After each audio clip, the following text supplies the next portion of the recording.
அவர் நம்மை விசுவாசித்தால் உண்டே ஒழிய நாம் அவரை விசுவாசிக்க முடியாது. இன்னொரு வார்த்தை, அடுத்த ஸ்டேட்மெண்ட் சொல்றேன். நீங்கள் சுவாசிப்பதே அவர் நம்மை விசுவாசிக்கிறார் என்பதற்கான நிரூபணம்.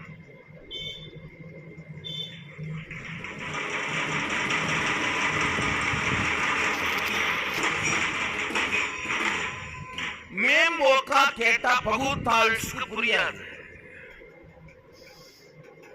மூளை முழுக்க வண்டி ஊழல் போடுறத பத்தியே யோசிச்சிருந்தா என்ன புரியும்? ஆழ்ந்து கேளுங்கள்.